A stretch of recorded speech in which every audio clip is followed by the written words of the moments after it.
दोस्तों नमस्कार, आप सभी का स्वागत है आपके अपने चैनल गोल्डन पाठशाला में। इस वीडियो में हम बात करने वाले हैं कक्षा 8 विषय खेल एवं स्वास्थ्य का जो पेपर आज 20 मार्च 2023 को संपन्न हुआ उसकी आंसर की के बारे में। और जिन विद्यालयों में आज पेपर नहीं हुआ है तो वो बच्चे इस पेपर को तैयार करके जा सकते हैं। सेम इसी प्रकार से आपका प्रश्न पत्र आएगा। तो आइए देखते हैं। नोट दिया गया है कि सभी प्रश्न अनिवार्य हैं और पहला क्वेश्चन बच्चों मिलान करने को था और ये 5 नंबर में आपको दिया गया था। तो मिलान करने में देखो किस प्रकार से आप इसको मिलाएंगे। तो राष्ट्रगान जो है बच्चों 24 जनवरी 1950 को लागू हुआ था। तो यहाँ पे 1950 से ये थोड़ा सा मिसप्रिंट पेपर में था, कोई दिक्कत नहीं, आप इसको याद कर लीजिए, आपकी किताब में दिया गया है। मार्चिंग जो है तो मार्चिंग बच्चों कदम ताल, मार्चिंग में क्या होता है, कदम ताल होता है। कबड्डी के द्वारा हमारी सांस जो है रोकने की क्षमता बढ़ती है। और भाला फेंक से संबंधित है नीरज चोपड़ा, ठीक है, जो हाल ही में प्रसिद्ध हुए। और लंबी कूद में बच्चों टेक ऑफ ये शब्द का प्रयोग किया जाता है। तो इस प्रकार से आप इसका मिलान कर लेंगे तो आपके पूरे 5 अंक यहाँ से मिल जाएंगे। आइए देखते हैं। नेक्स्ट प्रश्न है अति लघु उत्तरीय प्रश्न और इसमें क्वेश्चन जो 2 नंबर पूछा गया था का वाला क्वेश्चन, ओलंपिक ध्वज में कितने गोले होते हैं। तो ओलंपिक ध्वज में बच्चों 5 गोले होते हैं। तो यहाँ पे आपको लिखना था 5 गोले, ठीक है। हॉकी के जादूगर किसे कहा जाता है। खा नंबर क्वेश्चन में आपको लिखना था मेजर ध्यानचंद। मेजर ध्यानचंद को क्या कहते हैं, हॉकी का जादूगर।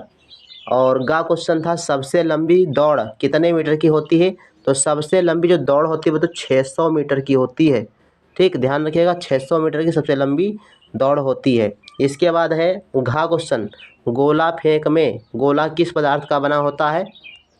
तो इसका बच्चों राइट आंसर है जो गोला होता है पीतल अथवा लोहे का ठोस पदार्थ का बना होता है, ठीक, लोहे अथवा पीतल के ठोस पदार्थ का बना हुआ होता है। तो इस प्रकार से आप ले लेते तो आपको पूरा 3 अंक यहाँ से मिलता। अंगा क्वेश्चन है वॉलीबॉल खेल में प्रत्येक टीम में कितने खिलाड़ी होते हैं। तो प्रत्येक टीम में जो है 12 खिलाड़ी होते हैं। 2 टीमें होती हैं तो 12 खिलाड़ी दोनों में होते हैं। तो आपको लिखना था कि वॉलीबॉल की प्रत्येक टीम में 12 खिलाड़ी होते हैं, ठीक। तो आपको 3 अंक मिल जाते। नेक्स्ट क्वेश्चन की बात करते हैं। लघु उत्तरीय प्रश्न बच्चों था शारीरिक शिक्षा से आप क्या समझते हैं।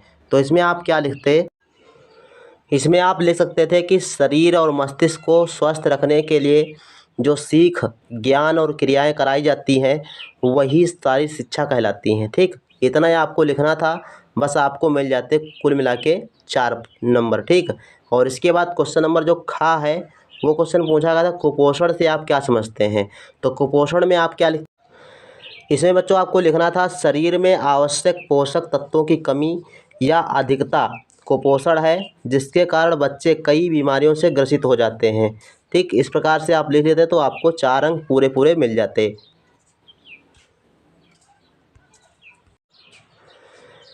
गा नंबर क्वेश्चन पूछा गया था बच्चों व्यायाम करते समय कौन कौन सी सावधानियां रखनी चाहिए।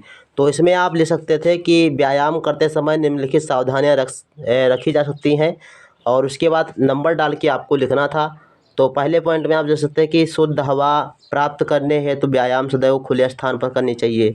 व्यायाम के तुरंत पहले अथवा तुरंत बाद में भोजन नहीं करना चाहिए। व्यायाम के तुरंत पहले अथवा तुरंत बाद में स्नान नहीं करना चाहिए।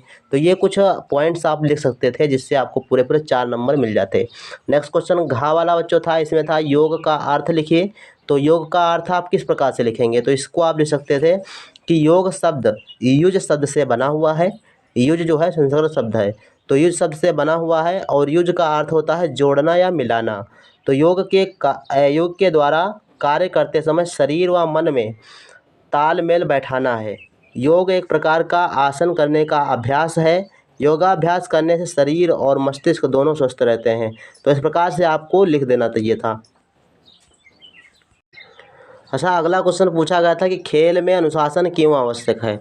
तो इसका आंसर आपको लिख देना चाहिए था कि खेल भावना अथवा अनुशासन एक दूसरे के पूरक हैं। प्रत्येक खेल के कुछ नियम होते हैं। इन नियमों का पालन करते हुए ही हम खेल कर जीतने का प्रयास करते हैं। अनुशासन हमारे जीवन को व्यवस्थित बनाता है, अतः खेल में अनुशासन होना अत्यंत आवश्यक है।